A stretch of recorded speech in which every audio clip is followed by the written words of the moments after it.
Iya, itu dia tadi pemirsa beberapa tokoh dunia yang mengalami gangguan pendengaran. Ternyata lumayan ada banyak juga ya Dokter Ekos ya. Thomas Alva Edison, ada atlet tadi ya. Iya, betul Dan sekali. ternyata bisa berprestasi kok ya. Iya. Iya. Nah, Dokter Ekos tadi ada yang belum terjawab tuh kayaknya. Nah, ini dokter yang sering pakai headset, nonton konser, paparan suara keras bisa menyebabkan telinga berdengung atau gangguan pendengaran. Fakta atau mitos? Sudah ya tadi dokter? Ya. Fakta. Ya, memang betul. Nah, ini fakta ya? Ya, dokter? ya, Kenapa ya. dokter? Ya, kalau kita dengar telinga kita itu mempunyai batas toleransi untuk bisa mendengar dengan baik yang tidak mengakibatkan gangguan pendengaran. Ya, memang telinga kita punya batas toleransi, kemudian punya mekanisme protektif juga. Ya.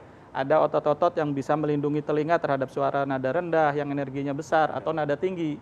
Dia punya, tapi di saat ambang toleransi itu dilalui dan kelamaan, jadi waktu pun berpengaruh. Nah, itu baru menimbulkan masalah buat pendengaran kita, buat pendengaran. Jadi itu faktanya. Nah, sekarang ini kan hubungannya banyak hubungan dengan work from home atau sekolah yang online ya. Banyak kita pakai earphone atau kita olahraga dikit-dikit pakai earphone. Kita nyetir pakai earphone. Jadi segala sesuatu, ingat kalau kita pakai earphone itu direct sound.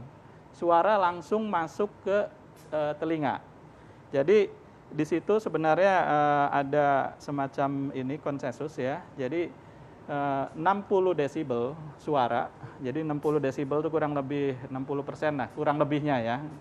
Nah, itu paling lama itu sekitar 60 menit memakainya ya. Atau kalau pada standar WHO ya 85 desibel atau setara orang teriak itu paling lama 8 jam. Nah, sementara kalau konser ya kebayang itu sekitar di atas 100 desibel itu. Wow. Itu berapa lama tuh? Nah, kalau di atas 100 desibel itu paling lama 2 jam. Oh, udah paling lama 2 jam berarti. Ya, nanti kalau udah lebih dari 2 jam yang dikhawatirkan gangguan sensorik di telinga kita. Nanti bisa memicu dengung lah atau denging lah, mana yang terganggunya aja. Harus bijak ya. Ya. Dokter, ini berarti tipsnya apa dokter? Supaya kita tahu ada sinyal tidak beres gitu, kurang baik dengan pendengaran kita dan kapan harus ke dokter, dok? Ya, sebenarnya kita pertama yang paling baik itu menghindar. Menghindari dulu ya, Ya, dari menghindari dulu. penyebab-penyebabnya Ya, tadi. ya, memang kalau kita dengerin konser, ya kalau misalnya sekiranya konser itu saya pikir rata-rata di atas 100 desibel lah.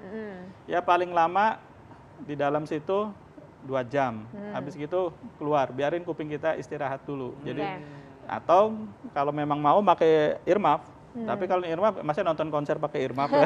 Orang kan berpikirnya seperti itu. Kalau konsernya yang bukan yang rock atau yang bukan yang metal nggak masalah. Tapi kalau band rock ataupun yang band yang ini ya gimana, nggak bisa kan.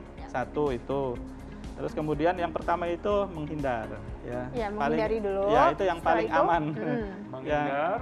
Kemudian pakai alat pelindung. Alat pelindung. Ya, alat pelindung. Kalau di lingkungan pekerjaan biasanya. Dan pada saat apa petanda udah harus ke dokter? Oke, jadi ada istilah dikenal dengan temporary threshold shift. Jadi ada gangguan ngung atau ing pada awal-awal. Nah, di saat itu telinga kita sudah mulai ada gangguan sensorik karena suara biasanya di telinga bagian dalam. Nah, itu kalau tidak menghilang dalam waktu ya paling lama 3 hari lah ya. Kadang ada orang seminggu juga ya. Ada beberapa orang seminggu. Datanglah ke dokter yang memang berwenang, nanti diperiksa dan ditangani ya. Ya, ditangani. Mudah-mudahan sih masih bisa baik kalau masih temporary threshold shift. Jadi 3 hari segera ditangani ya. Ya. Oke, makasih banyak dokter. Dokter, terima kasih. Tidak terasa Intan. Iya. Sudah 1 jam kita menemani Anda sekaligus menutup perjumpaan kita kali ini. Tetap saksikan Hidup Sehat setiap Senin sampai Jumat jam 9 pagi. Iya, betul sekali. Bagi Anda yang tertinggal, jangan lupa saksikan juga di viva.co.id. Saya Intan Samadina. Saya Dr. Aklas, Indonesia Hidup Sehat.